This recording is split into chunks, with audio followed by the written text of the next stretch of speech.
नमस्कार, मैं हूं जायरा। स्वागत है आपका हमारी इस खास पेशकश में। आज हम बात करेंगे भाषा की सियासत पर। केंद्रीय गृह मंत्री अमित शाह ने हिंदी को अंग्रेजी की वैकल्पिक भाषा के रूप में स्वीकार करने की बात कही थी, जिस पर अब विवाद शुरू हो गया है। इसी को लेकर कांग्रेस गैर भाषी राज्यों में हिंदी को लागू करने के किसी भी कदम का विरोध करने के लिए कमर कस रही है।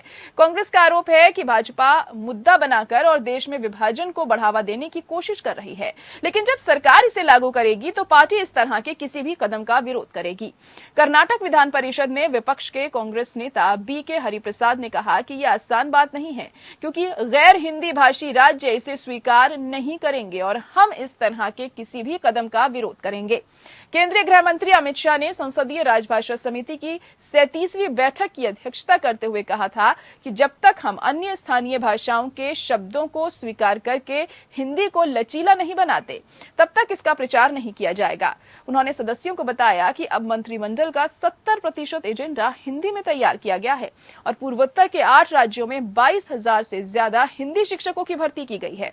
उत्तर पूर्व के 9 आदिवासी समुदायों ने अपनी बोलियों के लिपियों को देवनागरी में बदल दिया है, जबकि सभी 8 राज्यों ने कक्षा 10 तक के स्कूलों में हिंदी अनिवार्य करने पर सहमति व्यक्त की है। भाजपा की तमिलनाडु इकाई का कहना है कि किसी भी भाषा को जबरदस्ती लागू करने का कोई मतलब नहीं है। कांग्रेस नेता जयराम रमेश ने आरोप लगाया है कि ये भाषा साम्राज्यवाद है। उन्होंने ट्वीट में कहा है कि हिंदी राजभाषा है, राष्ट्रभाषा नहीं, जैसे कि राजनाथ सिंह ने संसद में कहा था जब वे गृह मंत्री थे। हिंदी साम्राज्यवाद भारत के लिए मौत की घंटी होगी। मैं हिंदी के साथ बहुत सहज हूं, लेकिन मैं नहीं चाहता कि ये किसी और भाषा का गला घोंट दे। अमित शाह हिंदी थोपकर उसका नुकसान कर रहे हैं। अमित शाह ने इस बात पर भी जोर दिया कि कक्षा 9 तक के छात्रों को हिंदी का प्रारंभिक ज्ञान देने और हिंदी शिक्षण परीक्षाओं पर अधिक ध्यान देने की आवश्यकता है। गृह मंत्री ने कहा कि राजभाषा समिति की रिपोर्ट के पहले से 11वें खंड की सिफारिशों को लागू करने की प्रगति की समीक्षा के लिए सभी संबंधित सचिवों के साथ बैठक कर एक कार्यान्वयन समिति का गठन किया जाए। उन्होंने कहा कि प्रधानमंत्री नरेंद्र मोदी ने फैसला किया है कि सरकार चलाने का माध्यम राजभाषा है और इससे निश्चित रूप से हिंदी का महत्व बढ़ेगा। कांग्रेस के सहयोगी द्रमुक ने भी इसका कड़ा विरोध किया है। पार्टी के मुखपत्र मुरासौली ने कहा कि पार्टी के मुखिया और पूर्व मुख्यमंत्री दिवंगत एम करुणानिधि ने छात्र के रूप में तत्कालीन केंद्र सरकार के राज्य के लोगों पर हिंदी थोपने के कदम के खिलाफ सड़कों पर मार्च किया था। तमिलनाडु के लोग करुणानिधि द्वारा हिंदी के खिलाफ निकाली गई रैली को अभी तक नहीं भूले हैं। उन्होंने कहा, इसे मत भूलना। लेख में कहा गया है कि राज्य में कोई कायर नहीं है और उन पर हिंदी थोपी नहीं जा सकती। करुणानिधि के बेटे और वर्तमान मुख्यमंत्री एम.के. स्टैलिन ने केंद्रीय गृह मंत्री के बयान का कड़ा विरोध करते हुए कहा है कि ये राष्ट्रीय एकता को नष्ट कर देगा। सवाल है कि आखिर बीजेपी हिंदी पर इतना जोर क्यों दे रही है? क्या हिंदी के जरिए बीजेपी चमकना चाहती है? क्या ये भाषा साम्राज्यवाद है, या फिर कांग्रेस समेत दूसरे विपक्षी दल इस मुद्दे पर बेवजह सियासत कर रहे हैं? करेंगे पड़ताल।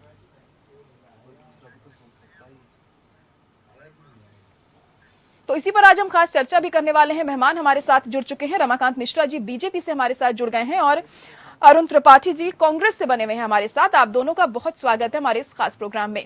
रमाकांत मिश्रा जी, अब हम देख रहे हैं कि भाषा को लेकर हो रही है ये सियासत। जब से अमित शाह ने बयान दिया है कि अब हिंदी को अंग्रेजी के विकल्प के तौर पर लिया जाएगा और इसका ज्यादा से ज्यादा इस्तेमाल किए जाने को लेकर कदम उठाए जाएंगे, तब से ही इस मसले पर विरोध हो रहा है। इस चीज को लेकर कांग्रेस समेत तमाम विपक्षी दल इसका विरोध कर रहे हैं। जयरा जी, यहाँ पर ये चीज जरूर समझने की बात है, जो ये बेकार की जो है वो बिल्कुल सियासत हो रही है। और मैं कहता हूँ एक सर्वमान्य माध्यम होना चाहिए किसी भी चीज का। वैयक्तिक विचारधारा हो, चाहे अगर आप वैश्विक अगर विचारधारा की बात हो, व्यवस्था की बात हो या शैक्षणिक व्यवस्था की बात हो, तो एक सर्वमान्य माध्यम होना चाहिए। अगर सुधार की जरूरत है कहीं पे भी, तो निश्चित तौर पर सुधार होते रहना चाहिए। आपने पूर्व में भी देखा है और वर्तमान में भी देख रहे हैं, जहां पर जिस तरह की सुधार की जरूरत है, रिफॉर्म की जरूरत है, वहां पर होना चाहिए। हर तरह की व्यवस्था है। अगर मान लीजिए हम कंजर्वेटिव विचारधारा से अगर आगे नहीं आएंगे, किसी के ऊपर थोपने या किसी भाषा का गला घोटने जैसी बात नहीं है, लेकिन एक सर्वमान्य माध्यम तो होना चाहिए। अगर मान लीजिए अंग्रेजी का विकल्प है, आज अगर हम देखते हैं यूनाइटेड नेशन हो चाहे कहीं पे भी, अगर हम हिंदी में अपनी स्पीच को करते हैं जी। वहाँ पे, तो एक अलग ही माध्यम बनता है वहाँ पर, और एक हिंदी का जो प्रचार प्रसार है और एक देश का जो एक प्रचार प्रसार है एक अलग तरीके से बनता है वहाँ पर, एक माहौल बनता है, एक माध्यम बनता है। तो इससे जी। बिल्कुल हिंदुस्तान की पहचान बनती है। लेकिन बेवजह सियासत करने की, अगर मान लीजिए कोई भी चीज, आज मैं कह रहा हूँ जब 370 कितना कठिन था, लेकिन 370 हटाया गया तो आज वो इतिहास बन चुका है। उसी तरह से अगर जीएसटी अगर देखेंगे तो पहले इतनी दिक्कतें होती थी, लेकिन आज अगर हो गया तो आज देख रहे हैं जो कि हर एक चीज इतनी सुविधा अनुसार हो चुकी है, जो जीएसटी को लोग गले लेकिन लगाने की रमाकांत बात जी, कर रहे हैं। विपक्षी दल तो लगातार ये कह रहे हैं कि आप लोग थोपने की कोशिश कर रहे हैं इन लोगों के ऊपर, क्योंकि तमाम ऐसे राज्य हैं जो बहुत ज्यादा वहां के लोग सहज नहीं होते हैं हिंदी बोलने में, क्योंकि वो उनकी भाषा नहीं है, इस वजह से। ठीक बात है, बिल्कुल सही बात है। मातृभाषा का कभी कोई गला नहीं घोट सकता। ये थोपने वाली भी बात नहीं है। मैंने ये चीज कहा है जो कि रिफॉर्म करने की जरूरत है। एक सर्वमान्य माध्यम होना चाहिए। आप मान लीजिए मातृभाषा को लेकर के आप अगर वैश्विक स्तर पर जाते हैं, वैश्विक व्यवस्था में अपनी बातें रखते हैं, तो वहां पर वो सर्वमान्य नहीं हो जाता। तो इसीलिए मैं कहता हूँ मातृभाषा का गला घोटने वाली बात कहीं पे भी नहीं है, बल्कि इस चीज का एक सर्वमान्य माध्यम हो करके जो सर्व की स्वीकृति के आधार पर हो, और निश्चित तौर पर एक ये व्यवस्था होनी भी चाहिए जो व्यवस्था सुधार की जहाँ पे जरूरत है वहाँ पर सुधार भी होनी चाहिए। जहाँ पर आपको या हमको लगता है जो कि नहीं यहाँ पर सुधार की आवश्यकता नहीं है तो नहीं है।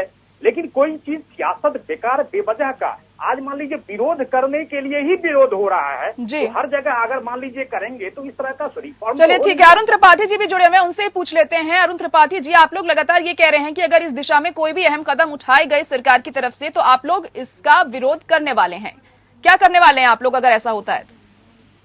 देखिए, मुझे समझ में ये बात नहीं आती है, जैसा अभी रमाकांत भाई बोल रहे थे कि जो भी डिसीजन होना चाहिए वो सर्वमान्य होना चाहिए। अब सर्वमान्य किसको ये कह रहे हैं, क्योंकि इसमें डिसीजन तो अकेले स्टेटमेंट अमित शाह जी का आया है जो गृह मंत्री हैं। इनके खुद रक्षा मंत्री का जब बयान आता है कि भाई ये गला घोटने जैसा बात होगा, तो सर्वमान्य ये किसको कह रहे हैं मुझे समझ नहीं आ रहा। दूसरी बात, अभी इन्होंने 370 और जीएसटी की बात की।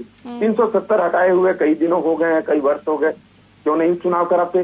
चुनाव भी नहीं करा रहे हैं, तो क्या उससे लाभ हुआ यही जानते हैं या भारतीय जनता पार्टी जानती है और कोई नहीं जानता।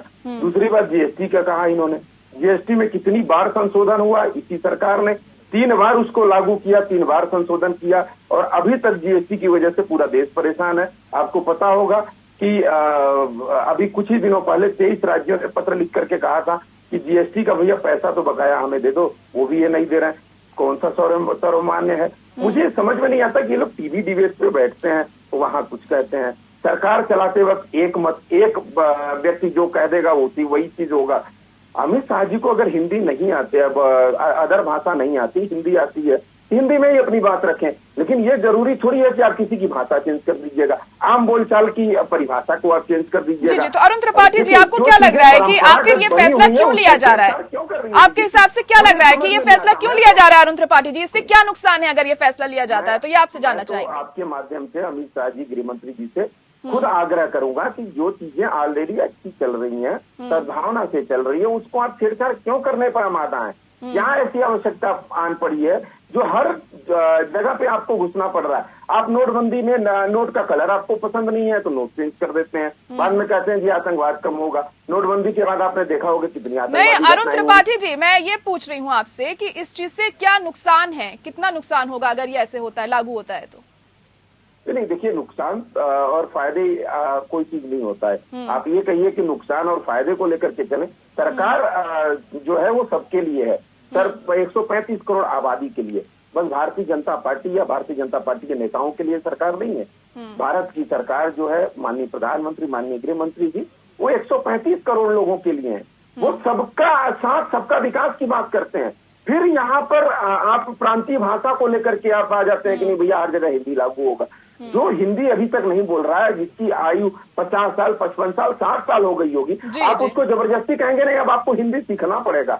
आप मलयालम में बात नहीं कर सकते, आप जाहिर तौर पर देखिए रमाकांत जी, चलिए ठीक है, रमाकांत जी से पूछ लेते हैं अरुण जी। रमाकांत जी, ये बात तो है, देखिए जो जिसकी भाषा नहीं होती है, मुश्किल तो होती है। अगर हमें और आपको कोई कहे कि आप तमिल में बात करिए, तेलुगु में बात करिए, तो हम नहीं कर पाएंगे और सीखने में भी बहुत समय लग जाएगा और इतना आसान भी नहीं होगा सीखना। तो ऐसे में दिक्कतें तो पेश आएंगी ही ना।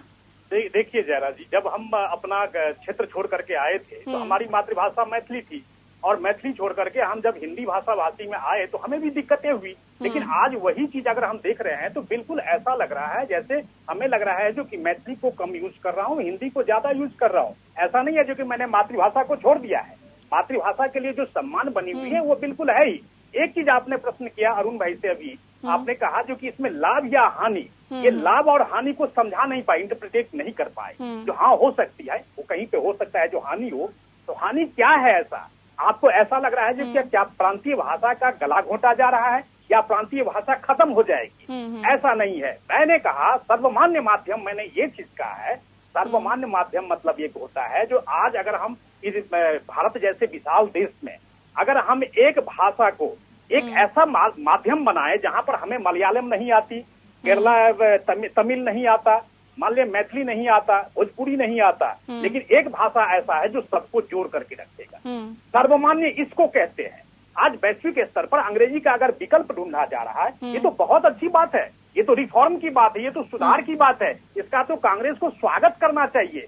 जो 55-60 सालों से इन्होंने सुधार के ऊपर में कहीं कोई ध्यान नहीं दिया, आज अगर उस सुधार को करने के लिए आज अगर एक सरकार आगे आई है तो ये कहते हैं थोपने वाली चलिए ठीक है।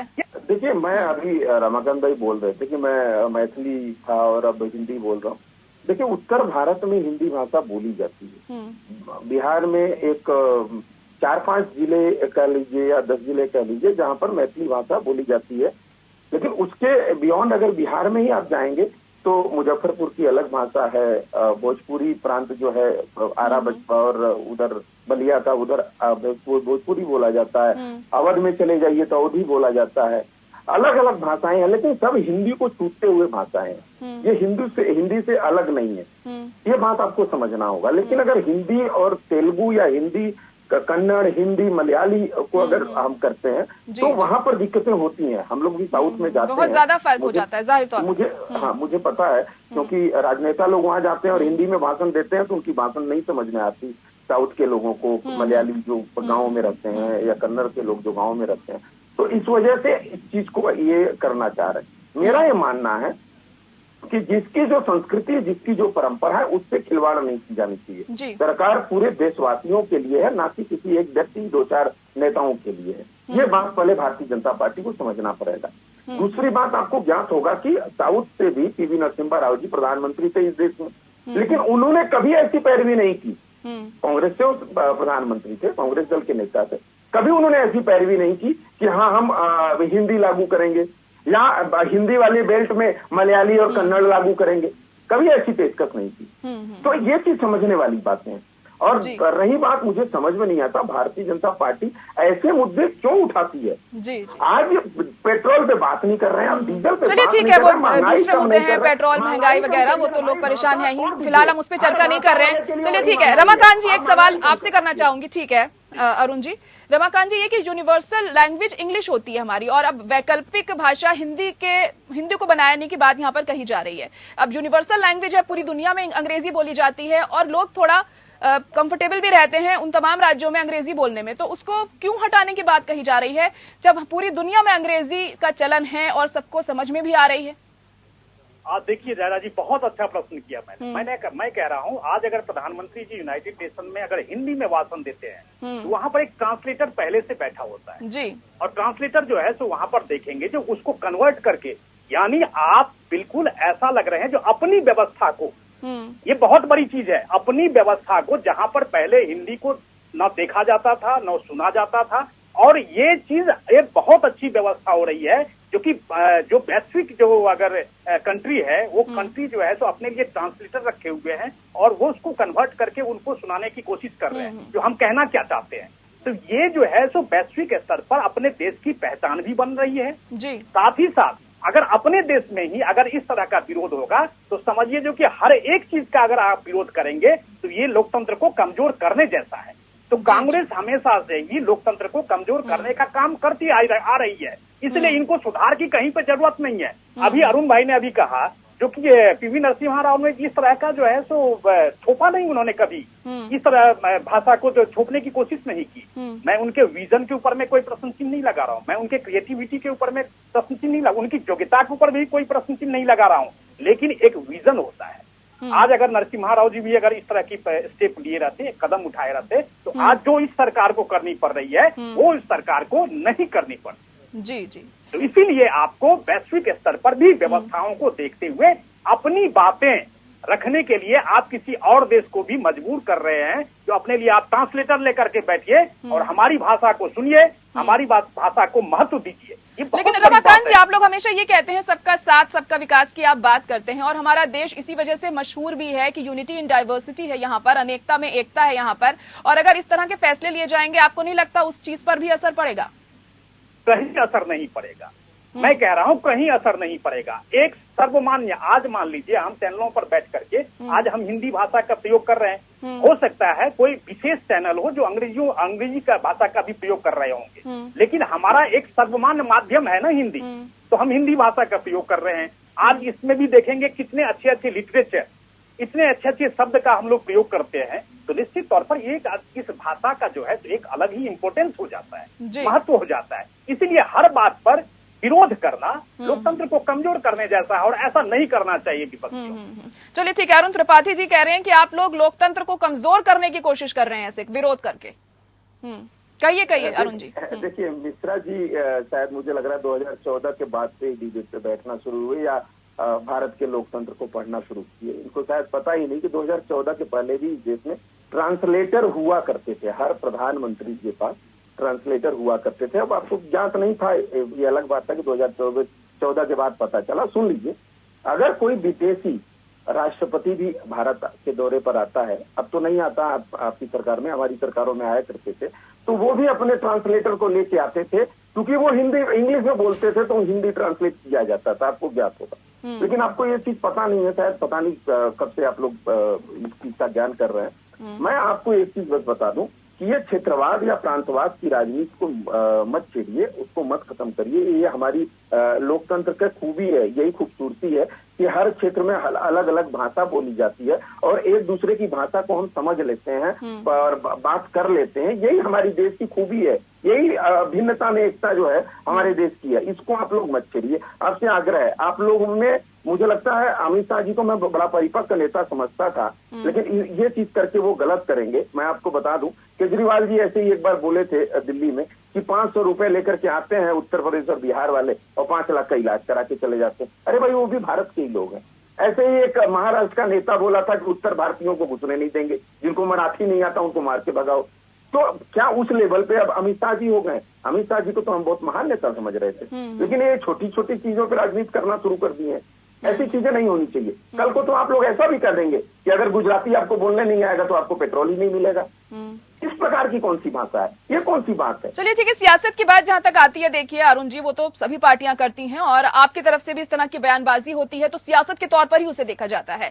रमाकांत जी, एक सवाल मेरा आपसे ये है कि अब आप लोगों पे ये भी आरोप लग रहा है कि आप लोग जो है राजनीति कर रहे हैं या हिंदी भाषा थोपने की यहाँ पर कोशिश कर रहे हैं। साम्राज्यवाद एक शब्द इस्तेमाल किया गया है, उसका इस्तेमाल यहाँ पर किया जा रहा है, ये करने की आप कोशिश कर रहे हैं। देखिए जयरा जी, यहाँ पर अगर सुधार को, अगर मैं कह रहा हूँ किसी भी क्षेत्र में सुधार की अगर जरूरत है, अगर सुधार को राजनीति कही जाती है, तो शायद ये अरुण भाई अपने शब्द में कोष में रखते होंगे। और मैं तो ये समझता हूँ क्योंकि जहाँ पे भी, जिस क्षेत्र में भी सुधार की जरूरत है, वहाँ पर रिफॉर्म होना चाहिए, वहाँ पर। अरे भाई, सुधार के लिए आपको कोई ऐसा ज्ञापन दिया सरकार को कि सुधार होना चाहिए? किसी ने आपके बताइए, अमित शाह जी और प्रधानमंत्री जी की सभा में खड़ा होकर के कहा कि मुझे हिंदी नहीं समझ में आ रही, आप तेलुगु में भाषण दीजिए? आखिरकार आपको कैसे पता चला कि सुधार की आवश्यकता है? सरकार ये क्यों नहीं बताती है? तो कानून। चलिए अरुण जी, सुन लीजिए उनकी बात पहले, फिर अपनी बात रखिएगा। कोई कृषि, कोई किसान नहीं करता। अरुण त्रिपाठी जी, उनकी बात सुन लीजिए, फिर आपको मौका मिलेगा अपनी बात रखने का।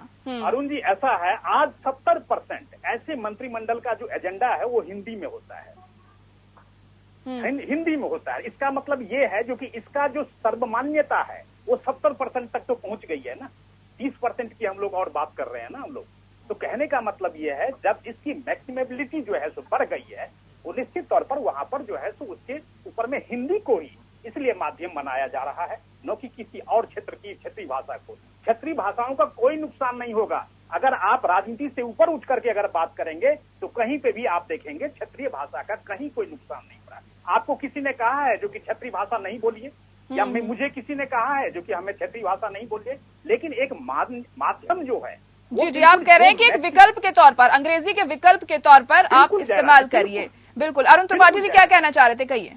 देखिए, मैं आपको एक चीज बता दूं कि न्यायालय की प्रक्रिया आपने देखा होगा, न्यायालय की प्रक्रिया जो होती है वो सबसे ज्यादा उर्दू में की जाती है, आपको पता होगा। हम लोग जो आम बोलचाल की भाषा करते हैं वो हिंदी में करते हैं। आज के सरकार में अगर हम देखेंगे तो इंग्लिश में सारी चीजों का पेपर वर्क किया जाता है, ठीक है। अब आप हिंदी भी उसमें जरूरी है क्योंकि हिंदी हमारी राष्ट्रभाषा है, तो हिंदी होना चाहिए।